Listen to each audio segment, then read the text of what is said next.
দর্শক, আপনাদের Walton AC presents TVS ইনসাইটে স্বাগত। আমি আপনাদের সাথে আছি জীবনেসা আলো। এখন যে কোনো ব্র্যান্ডের পুরাতন এসি বদলে নতুন ওয়ালটন এসিতে উপভোগ করুন 25% ছাড়। আজকে আমরা আলোচনা করব আইএমএফ এর শর্ত কেন বাংলাদেশ ব্যাংক মানছে না, বাংলাদেশ ব্যাংক আসলে কি চাচ্ছে সেটি নিয়ে আজকে আমরা আলোচনা করব। আপনারা জানেন যে আইএমএফ এর দুটো কিস্তি এখন পেন্ডিং রয়েছে, তৃতীয় এবং চতুর্থ কিস্তি, সেই $1.3 বিলিয়ন। রিসেন্টলি আইএমএফ এর রিভিউ মিশন বাংলাদেশ রিভিউ করে গিয়েছে এবং সেখানে আমরা তাদের সঙ্গে কোনো এগ্রিমেন্টে পৌঁছাতে পারিনি এবং সর্বশেষ গভর্নর তাদের যে ওয়াশিংটন ডিসিতে যে তাদের স্প্রিং মিটিং ছিল সেখানেও এই ডিসকাশন কন্টিনিউ ছিল এবং সেখানেও এখনো আমরা কোনো একমত হতে পারিনি, ফলে এটি নিয়ে একটা অনিশ্চয়তা তৈরি হয়েছে। তো কি নিয়ে আমরা একমত হতে পারছি না সেটি হলো আইএমএফ এর কন্ডিশন হলো এক্সচেঞ্জ রেট গ্রেটার ফ্লেক্সিবিলিটি দিতে হবে, অর্থাৎ এখন যে কন্ট্রোল মেকানিজম আছে সেটি থেকে বের হয়ে এসে ক্রলিং পেগ দিতে হবে। ক্রলিং পেগ আপনারা জানেন, আমরা অনেক দিন থেকে আলোচনা করছি যে ক্রলিং পেগ একটি নির্দিষ্ট ব্যান্ড থাকবে উপরে নিচে একটা, সেই ব্যান্ডের মধ্যে এই এক্সচেঞ্জ রেটটি উঠানামা করতে পারবে। এই মুহূর্তে যেটি আছে, যেমন 122 টাকা আমাদের যে রেটটি, সেটি বাংলাদেশ ব্যাংক একটি রেট সেট করে দিয়েছে, এটির উপরে নিচে কিন্তু কোনো ব্যান্ড তারা এখন মেনটেন করছে না। ব্যাংকগুলোকে 122 টাকার উপরে বা নিচে যাই হোক না কেন তাকে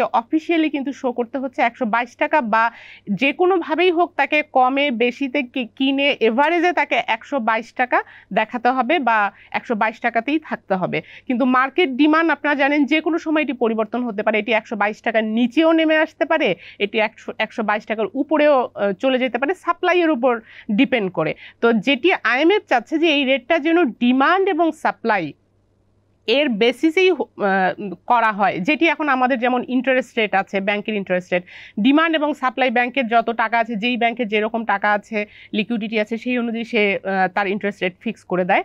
এটা ওপেন মার্কেট ইকোনমিতে এগুলো হচ্ছে বেসিক থিং। তো সেই জায়গায় আসলে আমাদের যেহেতু কন্ট্রোল মেকানিজম, আমরা যখন লোনটি প্রথম নিয়েছিলাম তখন কিন্তু আমরা এই শর্তে এগ্রি করেছিলাম যে আমরা এই ক্রলিং পেগটি আমরা ইন্ট্রোডিউস করব। কমপ্লিটলি ফ্রি ফ্লোটিংয়ে যাওয়ার আগের স্টেজ হলো ক্রলিং পেগ। তো সেটিতে আমরা আসলে এই মুহূর্তে বাংলাদেশ ব্যাংক যেতে চাচ্ছে না। তো কেন যেতে চাচ্ছে না, বাংলাদেশ ব্যাংক আসলে কি চায়? বাংলাদেশ ব্যাংক যেটা বলছে, আমরা যেটা ইন্টারনালি কথা বলে জানতে পেরেছি, যে এই মুহূর্তে যদি আমরা এরকম একটি ফ্রি ফ্লোটে যাই তাহলে ডলারের প্রাইস হয়তো আনইউজুয়ালি হাইক হতে পারে। কেন হতে পারে? এখানে মার্কেটে বিভিন্ন ধরনের ম্যানিপুলেশন হতে পারে, সেই সম্ভাবনা থেকে আসলে বাংলাদেশ ব্যাংক যেতে চাচ্ছে না। তারা এর একটি অপারেশনাল মেকানিজম, নতুন মেকানিজমের কথা ভাবছে, যে তারা ফ্রি ফ্লোটে যেতে চায়, কিন্তু তার আগে তারা আইএমএফ এর কাছে টাইম এক্সটেনশন চেয়েছে, যে তারা যেন একটি ফান্ড গঠন করতে চায়, সেটি হলো ফরেক্স ইন্টারভেনশন ফান্ড। অর্থাৎ এই রিজার্ভ থেকে, আমাদের যে রিজার্ভ আছে, রিজার্ভের একটি পোর্শন তারা আলাদা ফান্ড গঠন করবে, যেই ফান্ড থেকে যখন মার্কেটে বিভিন্ন ধরনের আর্টিফিশিয়াল ক্রাইসিস তৈরি করা হবে, অ্যাগ্রিগেটররা বিভিন্ন ধরনের যে তারা পুল করে ডলার, বিভিন্ন জায়গা থেকে ডলার কিনে কিনে পুল করে তারা একটা ক্রাইসিস তৈরি করে, সেই সময় যেন বাংলাদেশ ব্যাংক সেখানে মার্কেটে ডলার ইনজেক্ট করতে পারে ওই ফান্ড থেকে। এটা এক ধরনের ম্যানেজমেন্ট, ফরেক্স মার্কেট ম্যানেজমেন্ট। তো সেটার জন্য আসলে একটি ফান্ড দরকার, যেটি আসলে বাংলাদেশ ব্যাংক ভাবছে, কিন্তু সেই ফান্ডটি কিন্তু রিজার্ভ থেকে গঠন করা যেতে পারে, যেটি বাংলাদেশ ব্যাংক চাইলে এই মুহূর্তেই সেটি রিজার্ভ থেকে গঠন করা যেতে পারে। কিন্তু তাহলে সমস্যা কোথায়? সমস্যা হলো যেখানে আমাদের আইএমএফ এর আবার আরেকটি শর্ত আছে, যে নেট ইন্টারন্যাশনাল রিজার্ভ, এনআইআর। আমরা এখন কিন্তু, আপনারা সবসময় যে রিজার্ভের ফিগারটি শুনেন সেটি হলো গ্রস রিজার্ভ। গ্রস রিজার্ভ আইএমএফেরই ক্যালকুলেশন অনুযায়ী গ্রস রিজার্ভ এবং নেট রিজার্ভ দুটো ক্যালকুলেশন মেনটেন করা হয়, কিন্তু অফিসিয়ালি যেটি ডিসক্লোজ করা হয় সেটি হলো গ্রস রিজার্ভ, এবং নেট রিজার্ভটা আসলে আইএমএফ তার বেঞ্চমার্ক ইন্ডিকেটর হিসেবে সকল কান্ট্রির জন্য তারা এটি মেনটেন করে থাকে। এই হিসাবটির তফাৎ হলো, নেট রিজার্ভটি হিসেব করা হয় বিভিন্ন ধরনের যে শর্ট টার্মের লায়াবিলিটিস আছে, সেন্ট্রাল ব্যাংকের লাইক 6 মাসের মধ্যে 1 বছরের মধ্যে তাকে যেই লোনের পেমেন্টটা করতে হবে সেই পোর্শনটি সেখান থেকে বাদ দিয়ে নেট রিজার্ভ তারা ক্যালকুলেশন করে থাকে।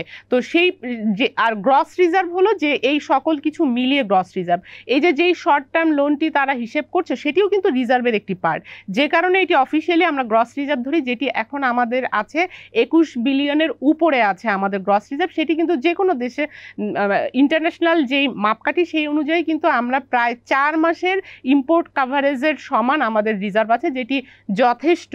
কিন্তু যেটি নেট রিজার্ভ সেটি আছে প্রায় $17 বিলিয়ন, যেখানে IMF এর কন্ডিশন হলো সেটি $19 বিলিয়ন হতে হবে, অর্থাৎ আমরা এখনো $2 বিলিয়ন শর্টে আছি। তো বাংলাদেশ ব্যাংক যেটি চাচ্ছে যে তারা যদি এনআই এর যে সিলিংটা দিয়ে রেখেছে সেটি যদি তুলে দেয়া হয়, তাহলে কিন্তু সেটি যদি না থাকে তাহলে কিন্তু এটার কোনো বাধ্যবাধকতা বাংলাদেশ ব্যাংকে থাকছে না যে তাকে এই পরিমাণ রিজার্ভ রাখতে হবে। তখন কিন্তু তারা এই রিজার্ভ থেকে এখনই একটি ফান্ড গঠন করে এখনই ফ্রি ফ্লোটিংয়ে তারা যেতে পারে। এবং তখন যেটা হবে যে মার্কেটে যখন এই ম্যানিপুলেশনগুলো হবে তারা ইমিডিয়েটলি সেটি অপারেশন করতে পারবে বা ম্যানেজ করতে পারবে, যাতে আনইউজুয়ালি যে হাইকটা সেটি হবে না। তো সেটি নিয়ে আসলে বার্গেইন হচ্ছে। তো বাংলাদেশ ব্যাংক যেটা চাচ্ছে, হয় তাদেরকে রিজার্ভ বিল্ড আপ করার জন্য একটি টাইম দেওয়া হোক, যাতে করে আরও রিজার্ভ, যেহেতু আমাদের রিজার্ভ অলরেডি বাড়তে শুরু করেছে গ্র্যাজুয়ালি, সেটি সামনের দিকে যেটি বোঝা যাচ্ছে যে রিজার্ভ আরও বাড়তে থাকবে, তারা এটার জন্য সময় চাচ্ছে যে রিজার্ভ যখন বেড়ে তাদের এনআই এর সিলিং তার ক্রস করবে তখন তারা একটি ফান্ড গঠন করতে পারবে। কারণ রিজার্ভ থেকে যখন ফান্ডটি গঠন করা হবে IMF কিন্তু সেটি রিজার্ভ থেকে আলাদা ক্যালকুলেট করবে, অর্থাৎ রিজার্ভ থেকে এক্সক্লুড করে দিবে, তখন কিন্তু এনআই আর আরও অনেক কমে যাবে। মানে এটি হচ্ছে খাতা কলমের হিসাব, অর্থাৎ তার মানে কিন্তু রিজার্ভ আমাদের যে নাই তা না, মানে কমে গেছে তা না, বাট খাতা কলমে যেটি IMF মেনটেন করে তারা সেটি ওই ফান্ডটিকে এক্সক্লুড করে দিবে।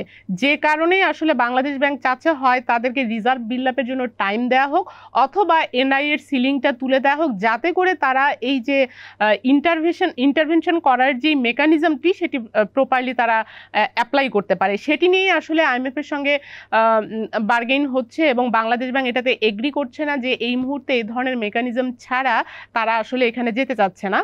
তো এটা কি আসলে অন্যান্য দেশে হয় কি, যেমন ইন্ডিয়াতে কিন্তু যেহেতু তাদের হিউজ রিজার্ভ, তাদের কিন্তু এই ধরনের মেকানিজম আছে, অপারেশনাল মেকানিজম, যেখানে তারা, আপনারা যদি বিভিন্ন নিউজ দেখেন ইন্ডিয়ার সেন্ট্রাল ব্যাংক কিভাবে তাদের ফরেক্স মার্কেট কন্ট্রোল করছে, সেখানে কিন্তু তাদেরও free floating exchange rate, but তারা যথেষ্ট রিজার্ভ থাকার কারণে তারা কিন্তু মার্কেটে যখন ভোলাটিলিটি হয় বা আর্টিফিশিয়াল ক্রাইসিস হয় তখন তারা সেখানে কিন্তু ডলার ইনজেক্ট করে মার্কেটকে স্টেবল করে।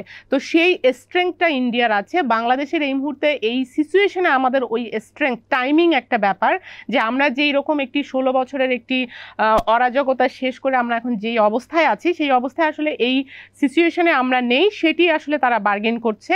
এবং আমরা যদি দেখি যে আমাদের শ্রীলঙ্কা যখন ক্রাইসিসে ছিল তখন আমরা দেখেছি যে IMF কিন্তু তখন তাদেরকে এইরকম আমাদেরকে যেরকম একটি লোন প্যাকেজ নিয়ে এগিয়ে এসেছে, শ্রীলঙ্কায়ও কিন্তু তারা IMF এর লোন প্যাকেজের মধ্যে আছে। এবং আমরা শ্রীলঙ্কার এক্সপিরিয়েন্স যদি দেখি যে 2023 সালে তারা IMF এর লোন প্যাকেজে ঢুকে, এবং তারাও IMF এর কন্ডিশন অনুযায়ী তারাও কিন্তু ফ্রি ফ্লোট এক্সচেঞ্জ রেটে মুভ করতে বাধ্য হয়। এবং তাতে আমরা যদি একটু অ্যানালাইসিস করি যে তাদের আসলে এক্সপিরিয়েন্সটা কি, আমরা তখন দেখতে পাই যে তাদের ফ্রি ফ্লোটিংয়ে যাওয়ার পর এক্সচেঞ্জ রেট 200 রুপি থেকে, পার ডলার 200 রুপি থেকে সেটি জাম্প করে 1 বছরের মধ্যে 350 ক্রস করে গিয়েছিল, 360 রুপি ক্রস করে গিয়েছিল, যেটি তাদের হিস্ট্রিতে রেকর্ড হাই ছিল। বাট এটি কিন্তু আবার কন্টিনিউ করেনি, এটি একটি টেম্পোরারি একটা ট্রানজিশন পিরিয়ডে এই ধরনের অস্থিরতা তৈরি হয়। এরপর কিন্তু আস্তে আস্তে তাদের এক্সচেঞ্জ রেট এখন স্টেবল হয়ে এসেছে, তাদের এক্সচেঞ্জ রেট এখন আবার 300 রুপির নিচে নেমে এটা এখন একটি স্টেবল অবস্থায় আছে। এবং তাদের যে গুরুত্বপূর্ণ ইন্ডিকেটর ইমপ্রুভমেন্ট সেটি হলো রিজার্ভ। আমরা দেখতে পাই যে শ্রীলঙ্কার রিজার্ভ, যেটি 2022 সালের শেষের দিকে এটি $1 বিলিয়ন নেমে এসেছিল, সেটি কিন্তু ফ্লোটিং এক্সচেঞ্জ রেটে যাওয়ার পর আমরা দেখতে পাই যে তারা রিজার্ভ অ্যাকুমুলেশন করতে পেরেছে, এবং তাদের রিজার্ভ এখন প্রায় $6 বিলিয়ন এসেছে। তো এটি একটু এক্সপেরিয়েন্স। বাংলাদেশের এক্সপেরিয়েন্স কি ছিল আমরা যদি একটু দেখি, যে বাংলাদেশ যে কখনো ট্রাই করেনি এরকম তা নয়। যেমন আহসান এস মনসুর বাংলাদেশের নতুন গভর্নর হওয়ার পর তিনি কিন্তু ডিসেম্বরে একটি সার্কুলার দিয়েছিলেন যে ব্যাংকগুলো ফ্রিলি নেগোশিয়েট করে তাদের রেট ফিক্সড করতে পারবে, এবং সেই সময় আমরা জানুয়ারি থেকে সেটি অ্যাপ্লিকেবল ছিল, এবং সেই সময়কার এক্সপিরিয়েন্স আমরা দেখতে পাই যে এই যে আর্টিফিশিয়াল ম্যানুপুলেট করে মার্কেটে এই রেট $100 রেট 127 টাকা পর্যন্ত উঠে গিয়েছিল। তো এই এক্সপিরিয়েন্স থেকে বাংলাদেশ ব্যাংক সেখান থেকে ব্যাকট্র্যাক করে এবং তারা আবার ওই ফিক্সড রেটে চলে আসে। তার কারণ আমরা যেহেতু import based country, exchange rate আমাদের ইনফ্লেশনের উপর অনেক বেশি ইম্প্যাক্ট ফেলবে, সেই চিন্তা থেকে আসলে বাংলাদেশ ব্যাংক আবার ফিক্সড রেটে চলে আসে। তো এখন যে 122 টাকা আছে সেটি কি আসলে খুব যে বাংলাদেশ ব্যাংক চাপিয়ে দিয়ে রেখেছে তা নয়। আমরা যদি এটা সবাই যারা ডলার মার্কেট নিয়ে একটু দেখবেন, তাতে দেখবেন যে আমাদের কিন্তু এখন ডিমান্ড এবং সাপ্লাই অনেকটা ব্যালেন্স অবস্থায় আছে।